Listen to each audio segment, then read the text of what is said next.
ಉಣಿಸುವುದು ಮರಿಬೇಡಿ ಎಂದಾನ. ಬಾಯಿ ತುಂಬ ಉಂಡೊಡನೆ ಪಾದದಿಂದ ನೆತ್ತಿ ತುಂಬ್ಯಾನ. ಅಮೃತವು ಇದರೊಳಗೆ ಅಡಕವಾಗಿದೆವೆಂದಾನ. ಬುತ್ತಿ ತಂದೇನ ಬುತ್ತಿ ತಂದೇನ, ಬುತ್ತಿ ಎಂದರೆ ಸಾಹಿತ್ಯ ಬುತ್ತಿ ತಂದೇನ. ಬುಟ್ಟಿಯಲ್ಲಿ ಹೊತ್ತು ಬುತ್ತಿ ತಂದೇನ. ಮಾನಪ್ಪಜ್ಜನ ಸ್ವತ್ತು ಇದರೊಳಿತ್ತು ಸಿರಿ ಸಂಪತ್ತು. ಹಂಚುತ್ತಿರುವವರು ಅವರ ಕುಟುಂಬದವರೇ ಇವತ್ತು.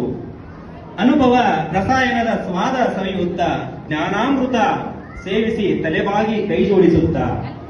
ಬುತ್ತಿ ತಂದೇನ ಬುತ್ತಿ ತಂದೇನ, ಬುತ್ತಿ ಎಂದರೆ ಸಾಹಿತ್ಯ ಬುತ್ತಿ ತಂದೇನ. ಧನ್ಯವಾದಗಳು. ಯಾಕಂದ್ರೆ ಪ್ರತಿಯೊಬ್ಬರು ಕೂಡ ನಾವು ಅರ್ಥ ಮಾಡ್ಕೊಳ್ಳೇಬೇಕು. ಯಾಕಂದ್ರೆ ಓದು ಬಹಳ ಮುಖ್ಯ. ಊಟ ಹೊಟ್ಟೆಗಾದ್ರೆ ಸಾಹಿತ್ಯ ನಮ್ಮ ಮಸ್ತಕಕ್ಕೆ ಬೇಕು ಅಂತ ಹೇಳ್ಬೋದು. ಹಾಗಾಗಿ ಆ ಒಂದು ಗ್ರಂಥ ಇವತ್ತು ಮಾನಪ್ಪಜ್ಜನವರು ಬರೆದಂತ ಗ್ರಂಥವನ್ನ ಈ ಒಂದು ಪುಟ್ಟ ಬಾಲಕಿ ಬುತ್ತಿಯ ರೂಪದಲ್ಲಿ ತಂದಿದ್ದಾಳೆ. ಆಕೆಗೆ ವೇದಿಕೆಗೆ ಸ್ವಾಗತವನ್ನ ಕೋರ್ತಾ ಇದ್ದೇನೆ. ಈಗ ಅದು ಈ ಒಂದು ವೇದಿಕೆ ಮೇಲೆ ಇರ್ತಕ್ಕಂಥ ಪ್ರತಿಯೊಬ್ಬ ಎಲ್ಲ ಪೂಜ್ಯರು ಹಾಗೂ ಗಣ್ಯ ವ್ಯಕ್ತಿಗಳ ಸಮ್ಮುಖದಲ್ಲಿ ಅದು ಲೋಕಾರ್ಪಣೆಗೊಳ್ಳುವಂಥದ್ದು.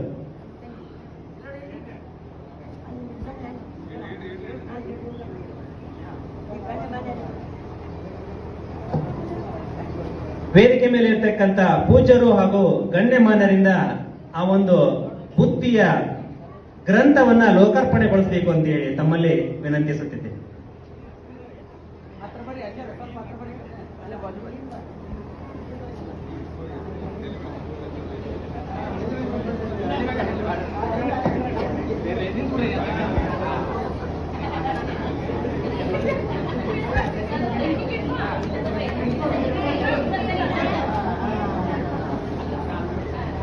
ಹಸಿದವರು ಓಡೋಡಿ ಬಾ ಎಂದು ಕರೆದೇನ. ಅಂದ್ರೆ ಸಾಹಿತ್ಯವನ್ನು ಓದುವಂತ ಆಸಕ್ತರು ಎಲ್ಲರೂ ಕೂಡ ಅದು ಹಸಿವಿರಬೇಕು. ಆ ಒಂದು ಕಾರಣಕ್ಕೆ ಉಂಡುಂಡು ಉಣಿಸುವುದು ಅಂದ್ರೆ ಓದಿದ ಮೇಲೆ ಮತ್ತೊಬ್ಬರಿಗೆ ಓದುವುದನ್ನ ಮರಿಬೇಡ ಅಂತ ಹೇಳಿದಂಗ. ಬಾಯಿ ತುಂಬ ಉಂಡೊಡನೆ ಪಾದದಿಂದ ನೆತ್ತಿ ತುಂಬ್ಯಾನ ಅಂತ ಹೇಳಿದ್ರೆ ನಾವು ಓದಿದ ನಂತರ ಅದು ಪಾದದಿಂದ ನೆತ್ತಿಯವರೆಗೂ ಕೂಡ ಹರಡುವಂಥದ್ದು ಒಂದು ಸಾಹಿತ್ಯ. ಅಮೃತವು ಇದರೊಳಗೆ ಅಡಕವಾಗಿದೆ. ಯಾಕಂದ್ರೆ ಸಾಹಿತ್ಯ ಅಮೃತ ಅದರೊಳಗೆ ಇದೆ ಅಂತಾನೆ ಅರ್ಥ.